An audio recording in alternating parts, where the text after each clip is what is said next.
6. koncert Lednicko-Valtického hudebního festivalu přinesl nečekaný hudební zážitek. V historických prostorách Mikulovského zámku ožila atmosféra jazzových klubů Ameriky 20.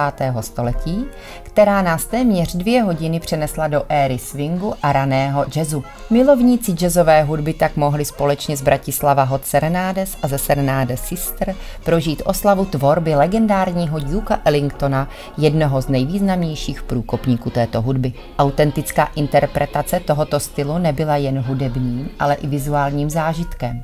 Orchestr hrál nejen dobovým stylem a technikou, ale i na původní nástroje z 20. let minulého století. Každý hudebník byl oblečen v ručně šitém smokingu, zpěvačky spolu ladily v barvách letošního festivalu.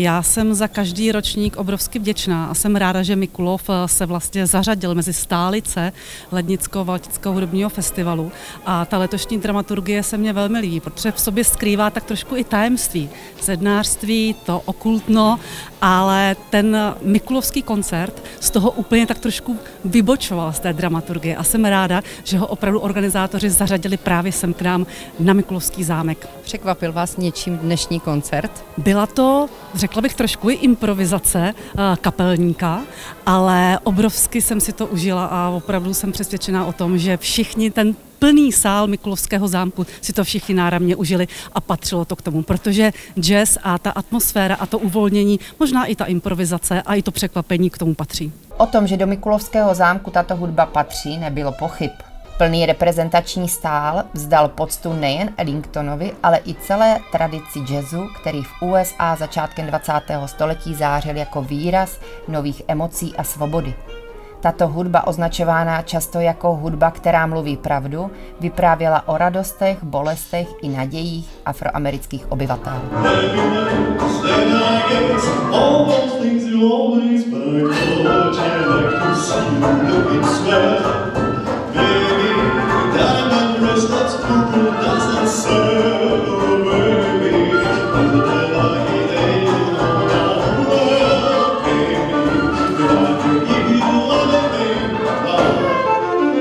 My jsme zvyklí v rámci Lednicko-Valtického hudebního festivalu na úplný jiný žánr.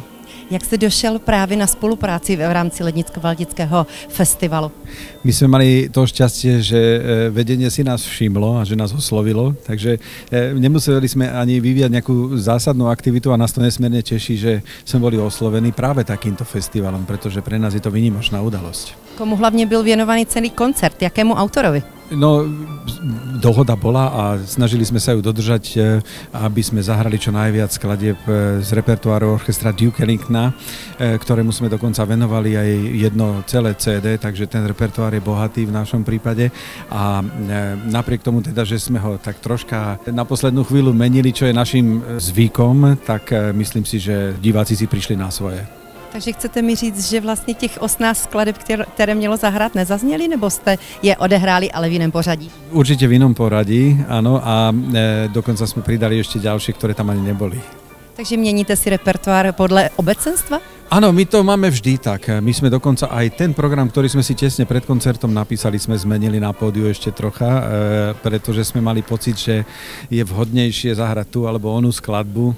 Inými slovami, ako písal Hašek Švejkovi, riadíme sa tým, aká je nálada obyvateľstva. A jak ste došel k jazzu a k swingu?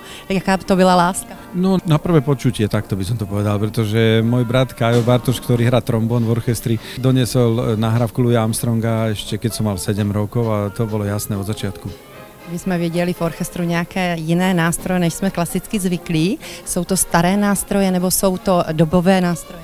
Sú to dobové nástroje, pochádzajú z 20. rokov, my sa snažíme o autentickú interpretáciu, to znamená, že vychádzame aj z dobových nahrávok, ktoré transkribujeme a upravujeme samozrejme pre náš orchester, ale snažíme sa o to, aby ten zvuk bol čo najbližšie k originálu, tak ako sa snažia mnohé súbory, ktoré napríklad interpretujú renesančnú alebo barokovú hudbu, tí zase vychádzajú z dobových zápisov, samozrejme notových. My máme to šťastie, že existujú aj nahrávky, takže je to ešte o to zaujímavejšie.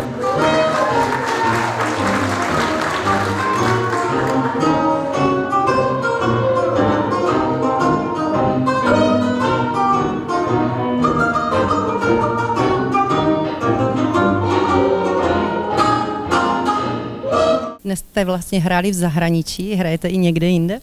No tak my sme absolvovali, ak sa nemýlim, 4 turné po Spojenom kráľovstve. Bolo to asi viac ako 60 koncertov a mali sme tam veľký úspech, pretože tam je publikum, ktoré túto hudbu má veľmi rado a dokonca na festivaloch, veľkých festivaloch v Edinburgu pridávali koncerty, pretože boli rýchlo vypredané a mali sme tam teda naozaj veľmi dobrú bázu. Ellingtonův slavný Cotton Club v New Yorku, kde na přelomu 20. a 30. let vystupoval, se stal místem setkávání pro největší afroamerické umělce té doby. Tuto atmosféru tohoto legendárního klubu se z Bratislava Serenades přenesla a hudebníci dokázali oživit prostor zámku v Mikulově, což návštěvníkům festivalu nabídl jedinečný zážitek, který mohl vnímat energii a originalitu jazzu v celé jeho autenticitě. Energií nabitý koncert byl i díky podpoře firmy Chaps. Jaké jsou vaše první dojmy z koncertu, jak jste si ho užil? Skvělé, naprosto skvělé a už mám inspiraci, jak přijdu domů, tak si pustím velkýho Gatsbyho, pustím si Podraz a pustím si asi Cotton Club. Takže je to váš šálek čaje? Mám rád 30. léta, mám rád Milana Kunderu, Eine kleine Jazzmusik, takže určitě to zapadlo. Jakým způsobem spolupracujete s Lednicko-Valtickým hudebním festivalem? To je dobrá otázka, no my sponzorujeme, my rádi vybíráme si prostě věci, které mají nějaký dopad, které mají přesahy na děti, takže my sponzorujeme sportovní aktivity, co nejvíce dětí, aby se účastnilo a samozřejmě taky kulturní akce a když to má přesah na děti, tak je to přesně to, co chceme. Vy jste byli právě partnerem edukačních programů v LVHF, jak to fungovalo, ta spolupráce?